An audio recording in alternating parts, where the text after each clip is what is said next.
hello absolutely no one, because no one watches this channel. And happy whatever time of day you're watching this video. Today I'm going to do a very late review. I am going to review Uncharted 3 for the PS3.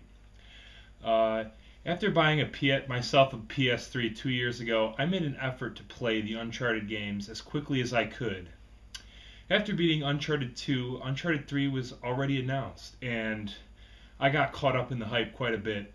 It wasn't really a fanboy type hype, but more of a respect for the next installment in a very gameplay and character driven series.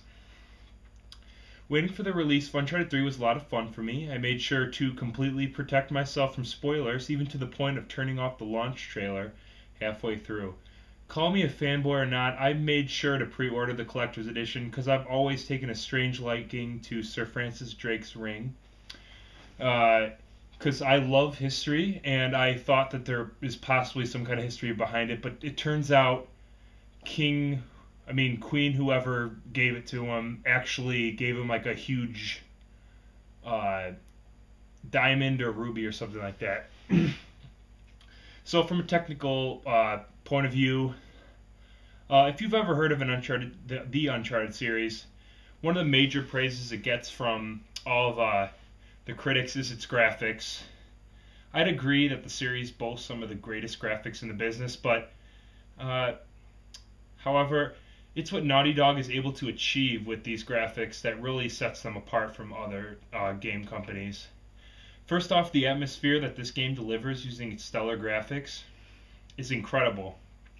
When I was running through the burning chateau, hearing and seeing the flames licking at the walls which slowly turned to ash, I was impressed. When I was running through a cargo ship, back the way I had come earlier, the only time the ship was turned on its side, I was impressed.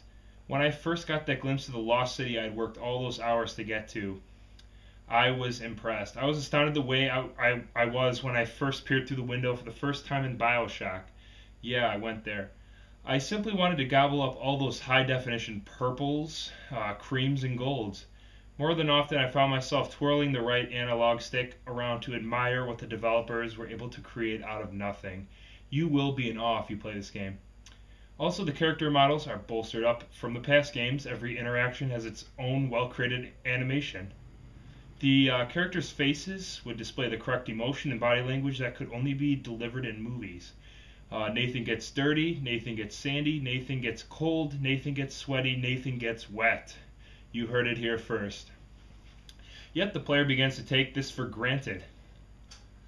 However, be prepared to see the same enemy character models again and again.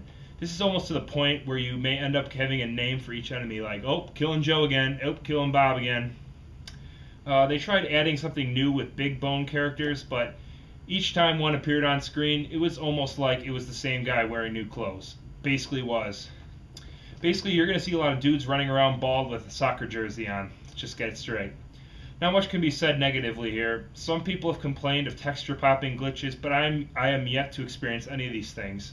Naughty Dog has really become an expert in the technical department, and it shows. Gameplay-wise, there are two types of gameplay in this series: combat and exploration. While the first Uncharted game had a hard time streamlining the two together, Uncharted 3 has at least ironed it out. Sorry, there's the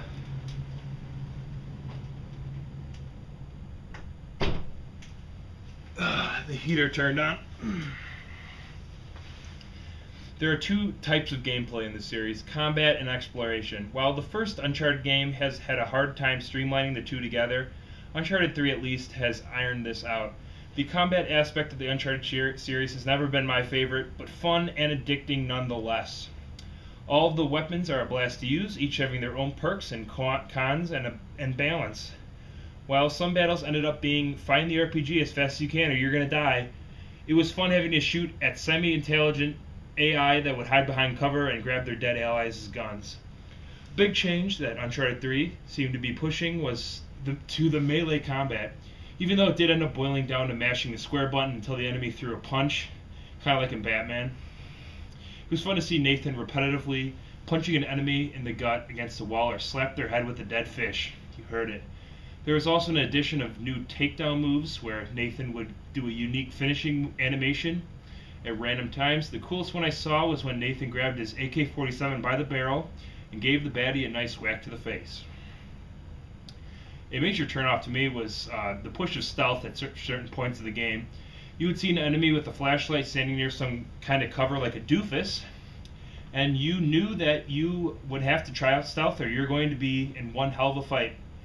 On a certain level, you are squared in a dockish type area with floating shipping crates and boats. This was one of the hardest parts of the game because if you were seen once, you were immediately fired at from all angles and you're quickly killed. To this day, my favorite aspect of the series is the exploration. To break up the action, you are sometimes faced with some platforming and shimmying. I can only gape at Nathan Drake's upper body strength. This game's parkour style ledge grabbing was back again, but this time with new additions. My favorite was having shootouts with enemies who were above you, which meant having to hide behind outcroppings on the wall. Very cool feature. The treasure system is welcome back with many ancient pieces to find scattered about each level. However, these seemed to not be even hidden, simply put in a corner a little bit off from the direction you're supposed to be going. This coincides with one of my biggest pet peeves of the entire game. There are no, I repeat, no unlockables or bonuses or cheats. Besides some behind-the-scene featurettes, there aren't any of Naughty Dog's signature bonuses that made the single player so much fun in the last two iterations. It almost removed my will to look for treasures or even to get trophies. Also, the difficulty wasn't necessarily consistent. Sometimes you were running through guns ablazing, but other times the game was downright unforgiving. Even if you took your time and cover, one small mistake will bring you all the way back to the last checkpoint, even if you were just playing that bit for 7 minutes. Overall, Uncharted 3's gameplay makes you feel like an action hero. You're always doing something that's fun to do that will keep the controller in your hands, not on the coffee table. Story-wise, sometimes labeled a Tomb Raider or Indiana Jones ripoff, Uncharted 3 really delivered this time around with the storytelling. Now that Nathan Drake has been in the ruins and then in the city, the last resort is the desert, right? You guessed wrong. Uncharted 3 brings the player all around the continents and biomes. The wide variety of locations really made you feel like you're on an epic globe-trotting adventure, with Nathan and the gang once again scourging for money after only bringing back lessons learned from each of their past adventures. They quickly find themselves in some deep doo-doo when Nathan and Sully's arch-nemesis Catherine Marlowe goes on a quest to find the lost city of Ubor. Of course, one clue leads to another, and some clue stealing back and forth, and self-doubt until both parties end up meeting for a final showdown in the Lost City. Sure, this sounds run-of-the-mill, and to a certain extent it is, but Naughty Dog found a way to make it interesting. The excellent blend of real history and fiction establishes ethos for the player and connects to them intellectually. However, the true magic of Uncharted 3 and the series itself lies in the uber-charismatic characters. You meet this Nathan Drake guy. His witty remarks and one-liners and overall aura of charisma interests you and captures you. You start to love this guy. Heck, you let him date your daughter, but his love interest, Elena Fisher, can watch her own back and is a strong-willed gal. Nathan's buddy Victor Sully Sullivan is a wide-cracking old adventurer who says dirty things and makes you chuckle. The villains are also an improvement over the past games. Instead of a cliche Russian, the villains have a story and purpose for their evil doings. What really stole the show was the father-son figure relationship between Sully and Nathan. The two's past was a concept that was never really discussed until now. In this game, you are shown how a young Nathan Drake meets Sully for the first time 10 years prior. By the end of the game, your heartstrings are pulled at whenever the two have an emotional moment together. It is by far better than any love relationship that has been pursued by Nathan with women so far in the series. Now I'm going to shift over to the multiplayer portion.